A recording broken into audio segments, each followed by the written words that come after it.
ప్రభు స్తోత్రం. దైవాశీస్సులు. ఏం దైవాశీస్సులు అయ్యా. రోజులు వినటానికి కష్టంగా ఉన్న సంగతులు వినబడుతున్నాయి. అవును కదా దేవుని పిల్లలారా. ఎట్లా ఉంది లోకం పరిస్థితి, యవనస్తుల పరిస్థితి? తమ్మును తాము శాపగ్రస్తులుగా చేసుకుంటున్నారు. 3వ అధ్యాయం 1 సమూయేలు గ్రంథం 12వ వచనం. తమ్మును తాము శాపగ్రస్తులుగా. తల్లిదండ్రులు ఎంతమంది నిద్రపోతున్నారు? ఇదివరకు ఆడపిల్లలు పుడితే అది ఏదో అనుకునేవారు. మగపిల్లలు అల్లాడిస్తున్నారు. అందరూ మరి ముఖ్యంగా ఆర్థికంగా బలంగా ఉన్నవారు, అంగబలం, రాజకీయ బలం ఇవి ఉన్నవారు తమ్మును తాము శాపగ్రస్తులుగా చేసుకుంటా. ప్రభు బిడ్డలంగా ఈ మాట మన గురించి దేవుడు ఎప్పుడు చెప్పుకునేటట్లుగా ప్రభు పాదాల దగ్గర మనం బ్రతుకుదాం. చాలా జాగ్రత్తగా దయచేసి. ఇవి హెచ్చరిక మాటలు ఎప్పుడు మనకు మంచిది. ఎప్పుడు ఇవాళ నిన్న రేపని కాదు. ఆశీర్వాదకరమైన మాటలు జరగాలి అంటే శాపకరమైనవి లేకుండా చూసుకోవాలి. నన్ను నేను శాపగ్రస్తుడిగా చేసుకుంటున్నానా? మిమ్మల్ని మీరు శాపగ్రస్తులుగా చేసుకుంటున్నారా? అలాంటి ప్రవర్తన మన పిల్లలకు ఉందా? దానికి ఎవరు బాధ్యులు? అలాగుంటే కూడా అడ్డం చెప్పలేదంట ఏలీ గారు. ఈ దినాల్లో భయంకరమైన సంగతులు జరగటానికి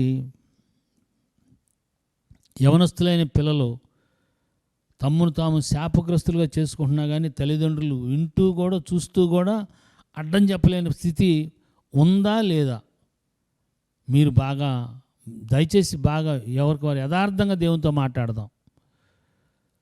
మా మందిరంలో పిల్లల కొరకు ప్రార్థన చేసుకోమండి అని తల్లిదండ్రులు చెబుతుంటే వాళ్ళు బాధపడి అసలు మందిరం కూడా మానేసే అంత స్థితి వచ్చేసింది. వాళ్ళని ఎందుకు బాధ పెట్టాలని నేను కూడా మౌనం అయిపోయా.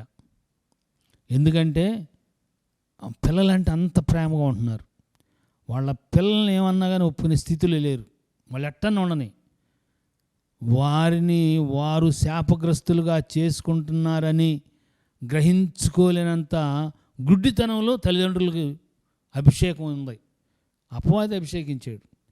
పిల్లలు కూడా అలాంటి స్థితిలోనే ఉన్నారు. తమ్మును తాను శాపగ్రస్తులుగా. చూసారా?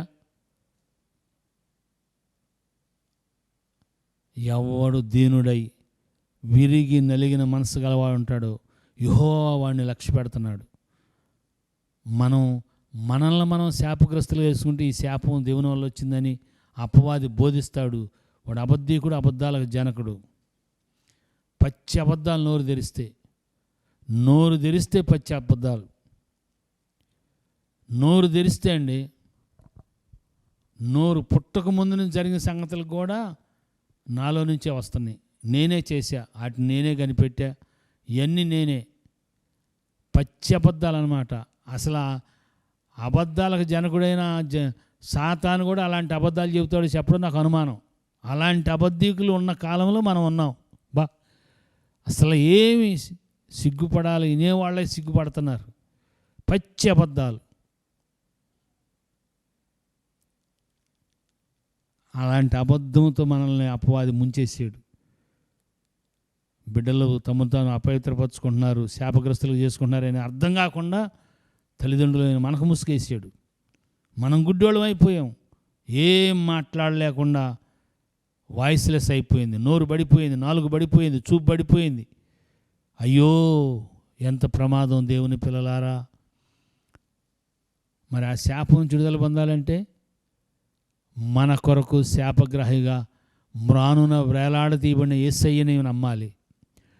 యేసయ్య నా శాపాన్ని తీసుకున్నాడు, నా బిడ్డల శాపాన్ని తీసుకున్నాడు, నా స్థానంలో ఆయన శాపగ్రాహిగా మారాడు అని మనం ప్రభునందు విశ్వాసం ఉంచి ఆయన శాపగ్రాహిగా మ్రానున వేలాడదీయబడ్డాన్ని మనం నమ్మినట్లయితే అబ్రహాం గారు పొందిన ఆశీర్వచనం సమస్త భూలోకములని సమస్త జనములని నీ సంతానం మూలంగా ఆశీర్వదించబడిన వాగ్దానం నెరవేరినట్లుగా మనల్ని మనం శాపగ్రస్తులుగా అవ్వకుండానట్లుగా, మన బిడ్డలు శాపగ్రస్తులు అవ్వకుండానట్లుగా భయముతోను వణుకుతోను యేసయ్య రక్తంను ఆశ్రయించి పరిశుద్ధాత్మ చేత నడిపించబడుదుగాక. Thank you and God bless you.